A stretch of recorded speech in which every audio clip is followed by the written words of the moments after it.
Welcome to Shanvitha kitchen. Hi అండి, today నేను చేయబోతున్న రెసిపీ వాక్కాయలతో పులిహోర చేస్తున్నానండి. ఈ వాక్కాయ ఒక సీజన్ ఫ్రూట్ అండి. ఈ ఎక్కువ వర్షాకాలంలోనే దొరుకుతాయి. టేస్ట్ చాలా పుల్లగా వగరగా చాలా బాగుంటుంది. కావాల్సిన ఇంగ్రీడియంట్స్ అండి: ఒక కప్పు రైస్, ఒక 15 వాక్కాయలు, ఇంగువ, జీడిపప్పు, కరివేపాకు, పచ్చిమిర్చి, క్యారెట్, ఎండుమిర్చి, సాల్ట్, తాలింపు గింజలు, ఆయిల్. ప్రాసెస్ చూద్దాం. ముందుగా స్టవ్ మీద పాన్ పెట్టుకోవాలి, ఆయిల్ వేసుకోవాలి, తర్వాత ఎండుమిర్చి వేసుకోవాలి.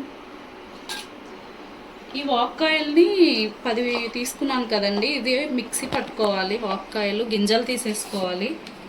గింజలు తీసి ఆల్రెడీ నేను పేస్ట్ చేసుకున్నానండి.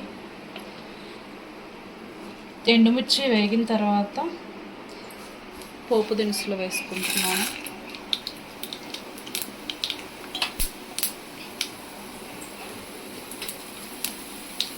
ఈ వాక్కాయలు విటమిన్ సి చాలా పుష్కలంగా ఉంటుందండి. దీంట్లో చాలా మంచిది కూడా వాక్కాయలు.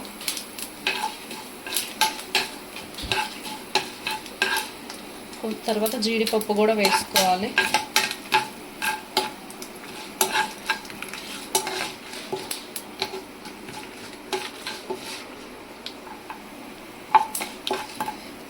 తర్వాత పచ్చిమిర్చి కూడా వేసుకోవాలి.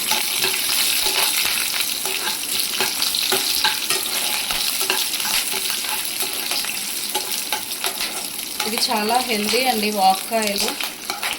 మీరు కూడా తప్పకుండా ట్రై చేయండి ఒకసారి. టేస్ట్ చాలా బాగుంటుంది. నేను ప్రతి ఇయర్ చేస్తూనే ఉంటానండి సీజన్ అప్పుడల్లా. ఇవి ఓన్లీ వర్షాకాలమే దొరుకుతాయి, విడిగా ఎప్పుడు దొరకవు. తర్వాత వాక్కాయ పేస్ట్ కూడా వేసుకుంటున్నాను. ఇది కొంచెం ఆయిల్లో ఫ్రై చేసుకోవాలి. ఆ చేదు పులుపు అనేది కొంచెం ఆయిల్లో వేసుకుంటే కొంచెం తగ్గుతుంది.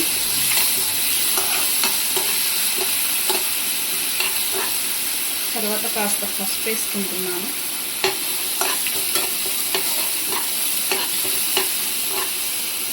కరివేపాకు కూడా వేసుకోవాలి.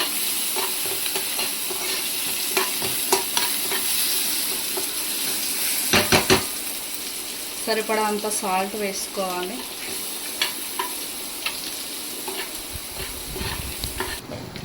కొంచెం ఇంగువ కూడా వేసుకోండి, టేస్ట్ చాలా బాగుంటుంది.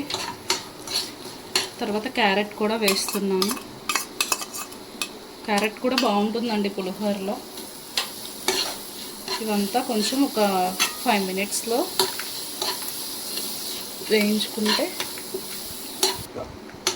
ఇలా ఫ్రై చేసుకోవాలని. తర్వాత రైస్ వేసుకోవాలి. రైస్ వేసుకొని మొత్తం కలిసేంత వరకు తిప్పుకోవాలి. ఫైనల్గా ఇలా మొత్తం కలిపేసుకొని స్టవ్ ఆఫ్ చేసుకోవాలండి. అంతేనండి, వాక్కాయలతో పులిహోర. ఒక ప్లేట్లోకి సర్వ్ చేసుకుందాం. ఫైనల్గా ఇలా ప్లేట్లోకి తీసుకున్నానండి. టేస్ట్ అయితే చాలా బాగుందండి. మీరు కూడా తప్పకుండా ట్రై చేయండి. వాక్కాయలు చాలా మంచిది హెల్త్కి, చాలా ఆరోగ్యాలకు కూడా చాలా బాగుంటాయి. Thanks for watching. Like, share and subscribe.